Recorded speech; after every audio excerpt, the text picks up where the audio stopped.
श्री स्वामी समर्थ मंडळी, माझ्या चॅनलवरती स्वामींचे विचार, स्वामींची शिकवण, स्वामींची वाणी याचे मी व्हिडिओ अपलोड करत असते.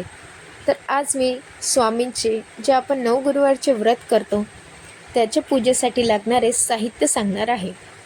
तर तुम्हाला असेच स्वामींचे व्हिडिओ, स्वामींची वाणी ऐकायची असेल तर नक्की आपल्या चॅनलला सबस्क्राईब करा. तर चला सुरू करूया.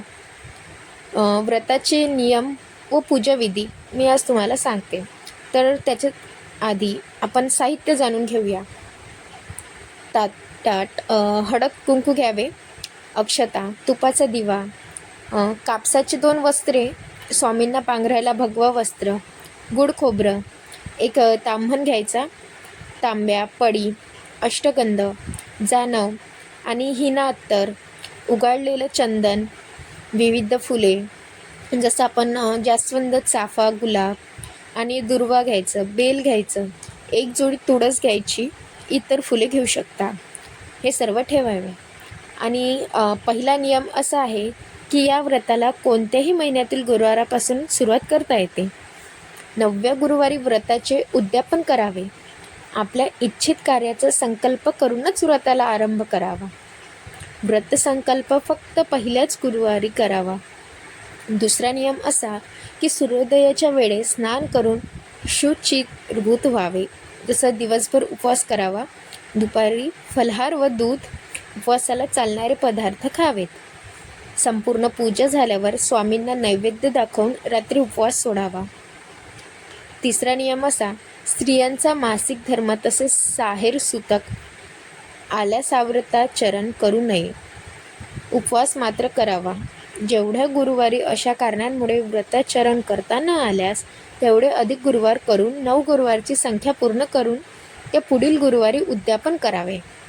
अतिमहत्त्वाच्या प्रसंगी प्रवास करावा लागला तरी उपवास सोडू नये. दिवसभर श्री स्वामी समर्थ या मंत्राचा जप करावा. मात्र हा गुरुवार गृहीत न धरता पुढील गुरुवारी व्रत करावे. चौथा नियम असा की व्रताच्या दिवशी एकादशी, महाशिवरात्री, अमावस्या आल्यास फक्त उपवास करावा. तो गुरुवार गृहीत न धरता एक गुरुवार अधिक करून त्यानंतर अद्यापन करावे. 5वा नियम, शेजारी नातेवाईक, मित्रमंडळी यांना सहकुटुंब, सहपरिवार दर्शनाकरिता बोलवावे. 6वा नियम, हे व्रत कोणत्याही जाती धर्मातील स्त्री पुरुषांना आणि मुलामुलींनाही करता येते. सपत्नीक केल्यास अधिक उत्तम. 7वा नियम, पूजेकरिता सुपारी, फळे उत्तम प्रतीची असावी. फुले, अगरबत्ती, धूप सुवासिक असावे. दिवा शुद्ध तुपाचा असावा. 8वा नियम, रात्री भजन, गायन, कीर्तन यापैकी कार्यक्रम ठेवावे. 9वा नियम, व्रताच्या दिवशी तसेच उद्यापनाच्या दिवशी दर्शनार्थ येणाऱ्या प्रत्येक स्त्री पुरुषांना या पोथीची एक प्रत सप्रेम भेट म्हणून द्यावी. 10वा नियम, 9 गुरुवारचे व्रत पूर्ण होईपर्यंत रोज कावड्याला दहीभात ठेवावा. मुंग्यांना चिमूटभर साखर ठेवावी. गाईला चारा घालावा. कुत्र्याला पोळी द्यावी. गरिबाला शिजलेलं अन्न द्यावे. तर आज आपण स्वामी समर्थांच्या 9 गुरुवारचे व्रताचे साहित्य व व्रत ठेवताना आपण कुठले नियम पाळावे याबद्दल सर्व माहिती ऐकलेली आहे.